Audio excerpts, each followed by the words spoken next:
খুবই সুন্দর, খুবই চমৎকার, খুবই মার্জিত, খুবই সৌন্দর্যমণ্ডিত, সুন্দর নমনীয় অবস্থায় হবে তাদের চরিত্র। আল্লাহ রাব্বুল আলামিন কুরআনুল কারীমে বলেছেন, কওলুম মা'রুফুন ওয়া মাগফিরাতুন খায়রুম মিন সাদাকাহ। আল্লাহ পাক বলেন যে মানুষ জান্নাতি মানুষের চরিত্র হবে, তাদের কথা হবে খুব নম্র, সৌন্দর্য এবং পরিপূর্ণ। রব্বুল আলামিন বলছেন এই মানুষের কথাগুলো পৃথিবীর বুকে আল্লাহর কাছে সবচাইতে দামি। সবচাইতে কি দামি? কেমন দামি? আল্লাহ পাক বলেন পৃথিবীর বুকে যত দান আছে, যত রকমের নেক আমল আছে, যত ধরনের সদকা আছে, সমস্ত রকমের দান সদকা থেকে সবচাইতে আল্লাহর কাছে প্রিয় হলো মানুষের সুন্দর কথা। সুন্দর কি কথা? এটা কেমন?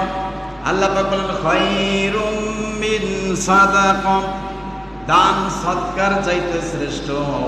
এই জন্য জান্নাতি মানুষের চরিত্র হবে, তাদের কথাবার্তা হবে সুন্দর। জোরে বলি সুবহানাল্লাহ।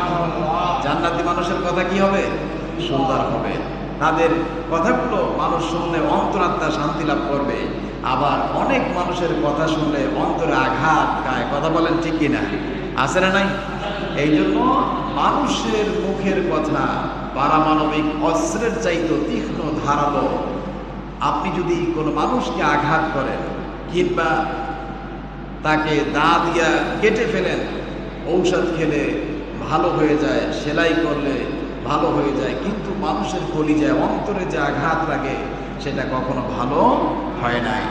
এই জন্য আমার বন্ধুগণ, যিনি জান্নাতি মানুষ হবে তার কথাগুলো শুনলেই, একজন মানুষ হোক হিন্দু, বৌদ্ধ, খ্রিস্টান, মজুসি, যত প্রাণী হোক না কেন, কখনো তার দ্বারা, তার কথার দ্বারা, তার আচারের দ্বারা কখনো কষ্ট পেতে পারে না।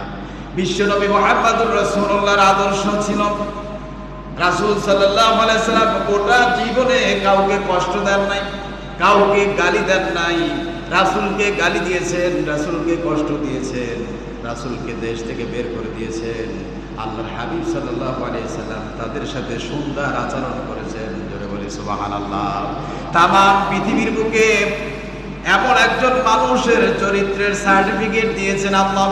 আল্লাহ রাব্বুল আলামিন, আল্লাহ রাব্বুল আলামিন আল্লাহর হাবিবকে বলেছেন, ওয়া ইন্নাকা লাআলা খুলুকিন আযীম। হে নবী, আপনি হলেন শ্রেষ্ঠ চরিত্রের অধিকারী। জোরে বলে সুবহানাল্লাহ।